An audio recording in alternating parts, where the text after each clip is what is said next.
1920-കൾ വരെ പല യൂറോപ്യൻ രാജ്യങ്ങളിലും ഉണ്ടായിരുന്ന ഒരു തൊഴിൽ വിഭാഗമാണ് നോക്കറപ്പ്. അലാറം ക്ലോക്കുകൾ അഫോർഡബിൾ അല്ലാതിരുന്ന ആ കാലത്ത് ക്ലയന്റുകളെ അവരുടെ ഉറക്കത്തിൽ നിന്നും എഴുന്നേൽപ്പിക്കുക എന്നത് ഇവരുടെ ജോലിയായിരുന്നു. ബ്രിട്ടീഷ് ഇന്ത്യൻ സൈന്യത്തിലെ ഒരു സിഖ് സൈനികൻ ഒരു കോവർ കഴുതയ്ക്ക് ഗ്യാസ് മാസ്ക് ഫിറ്റ് ചെയ്യുന്ന ചിത്രം. കേവലം 2 വിരലുകൾ കൊണ്ട് മാത്രം ഉപയോഗിച്ച് പുഷപ്പ് ചെയ്യുന്ന ബ്രൂസ്ലി. അദ്ദേഹത്തിന് ഇങ്ങനെ തുടർച്ചയായി 200 പുഷപ്പ് വരെ എടുക്കാൻ സാധിക്കുമായിരുന്നു. ഇതുൾപ്പെടെയുള്ള ബ്രൂസ്ലിയുടെ പല വേൾഡ് റെക്കോർഡ്സും ഇന്നേ വരെ ആർക്കും മറികടക്കാൻ കഴിഞ്ഞിട്ടില്ല. ആൽബർട്ട് ഐൻസ്റ്റീന്റെ സ്കൂൾ റിപ്പോർട്ട് കാർഡ്. എക്സലന്റ് 6 മുതൽ വേഴ്സ്റ്റ് 1 വരെയാണ് ഗ്രേഡിംഗ് സ്കീം. അദ്ദേഹത്തിന് കണക്കിനോടുണ്ടായിരുന്ന താൽപര്യം ഇതിൽ നിന്ന് വ്യക്തമാണ്. 1983-ൽ ഫ്ലോറിഡയിൽ എക്സ്പോസിംഗ് ആയിട്ടുള്ള അടിവസ്ത്രം ധരിച്ചു എന്ന കുറ്റം ആരോപിച്ച പോലീസ് അറസ്റ്റ് ചെയ്ത ഒരു ഫീമെയിൽ ഡാൻസർ കോടതിയിൽ താൻ നിരപരാധിയാണെന്ന ജഡ്ജിക്ക് മുൻപിൽ തെളിയിക്കാൻ ശ്രമിക്കുന്നു. 1993-ൽ ബ്രിട്ടനിലെ എലിസബത്ത് രാജ്ഞി ബ്രിട്ടീഷ് L-85 ബാറ്റിൽ റൈഫിൾ ഉപയോഗിക്കുന്ന ചിത്രം.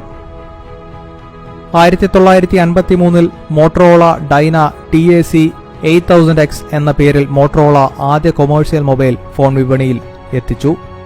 ഏകദേശം 1 കിലോഗ്രാമോളം ഭാരമുണ്ടായിരുന്ന ഈ ഫോൺ ഉപയോഗിച്ച് ഒരു ഫുൾ ചാർജിൽ 30 മിനിറ്റ് മാത്രമേ സംസാരിക്കുവാൻ സാധിക്കുമായിരുന്നുള്ളൂ. എന്നാൽ ഇതിന്റെ വിലയോ അന്ന് $4000. ഈ ചിത്രത്തെക്കുറിച്ച് അധികമൊന്നും പറയാനില്ല. ഗ്യാസ് ചേംബറിൽ ചുമരുകളിൽ കൂട്ടക്കൊലയ്ക്ക് ഇരയായവർ നഖങ്ങൾ കൊണ്ട് പോറിയ അടയാളങ്ങളാണിവ.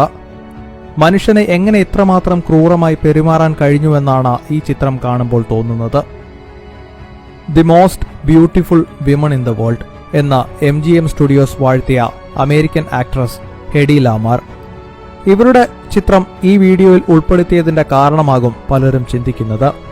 നമ്മളെല്ലാവരും ഇന്ന് ഉപയോഗിക്കുന്ന വൈഫൈ ടെക്നോളജിയുടെ അടിസ്ഥാനത്തിന് രൂപം നൽകിയവരിൽ പ്രധാനിയാണ് ഈ വനിത. കിഴക്കൻ ജർമ്മനിയിലെ നിവാസികൾ പടിഞ്ഞാറൻ ജർമ്മനിയിലേക്ക് കടക്കുന്നതിന് തടയുന്നതിനു വേണ്ടി നിർമ്മിച്ച ബെർലിൻ വാൾ 1961 ഓഗസ്റ്റ് 13-ന് കടക്കാൻ ശ്രമിക്കുന്ന ഒരു കൊച്ചുകുട്ടിയെ സഹായിക്കുന്ന ഈസ്റ്റ് ജർമ്മൻ പട്ടാളക്കാരൻ. ഈസ്റ്റ് ബെർലിനിലേക്ക് ആരെയും കടത്തിവിടരുതെന്ന ഈസ്റ്റ് ജർമ്മൻ ഗവൺമെന്റിന്റെ ഉത്തരവുണ്ടെങ്കിലും വളരെ പെട്ടെന്നുണ്ടായ ഈ തടസ്സം മൂലം തന്റെ മാതാപിതാക്കളിൽ നിന്ന് അകന്ന മതിലിന് പുറത്ത് കുടുങ്ങിപ്പോയ നിസ്സഹായനായ ആ കുട്ടിയെ സൈനികൻ സഹായിച്ചു. എന്നാൽ അയാൾ പിടിക്കപ്പെടുകയും അയാളുടെ സുപ്പീരിയർ ഓഫീസർ തന്റെ യൂണിറ്റിൽ നിന്ന് ആ സൈനികനെ നീക്കം ചെയ്യുകയും ചെയ്തു. 1995-ൽ ഒരു ഓൺലൈൻ ബുക്ക് സ്റ്റോറിലായിട്ടാണ് ഇന്ന് ലോകത്തിലെ ഏറ്റവും വലിയ ഇ-കൊമേഴ്സ് കമ്പനിയായ ആമസോൺ പ്രവർത്തനം ആരംഭിക്കുന്നത്. Amazon.com-ൽ നിന്ന് ആദ്യമായി വിറ്റുപോയ പുസ്തകമാണിത്. ചിത്രത്തിൽ ആമസോണിന്റെ ആദ്യകാല ലോഗോയും കാണാം. സൈബോർഗ് എന്ന് കേട്ടിട്ടുണ്ടോ? ശരീരത്തിൽ ഘടിപ്പിക്കുന്ന മെക്കാനിക്കൽ എലമെന്റ്സ് വഴി ഒരു സാധാരണ മനുഷ്യന്റെ പരിമിതികൾക്കപ്പുറത്തേക്ക് ശാരീരികമായ കഴിവുകൾ വ്യാപിക്കപ്പെട്ട വ്യക്തിയാണ് സൈബോർഗ് എന്ന് വിളിക്കുന്നത്. ഇത് നീൽ ഹർവിസൺ. നിയമപരമായി അംഗീകരിക്കപ്പെട്ട ലോകത്തിലെ ആദ്യ സൈബോർഗ് ആണിദ്ദേഹം. ജന്മന കളർ ബ്ലൈൻഡ്നസ് ഉണ്ടായിരുന്ന ഈ കലാകാരന് തലയോട്ടിയിൽ ഘടിപ്പിച്ചിരിക്കുന്ന ആന്റീനയുടെ സഹായത്തോടെയാണ് ഇന്ന് നിറങ്ങൾ തിരിച്ചറിയുന്നത്. സാറ്റലൈറ്റും ഗൂഗിൾ എർത്തും പോലുള്ള ടെക്നോളജി ഇല്ലാതിരുന്ന കാലത്ത് ഏരിയൽ ഫോട്ടോഗ്രാഫ് പകർത്താനായി പ്രാവുകളെ ഉപയോഗിച്ചിരുന്നു. പ്രാവിന്റെ ശരീരത്തിൽ വളരെ ഭാരം കുറഞ്ഞ മിനിയേച്ചർ ക്യാമറ ഘടിപ്പിച്ചാണ് ചിത്രങ്ങൾ പകർത്തിയിരുന്നത്.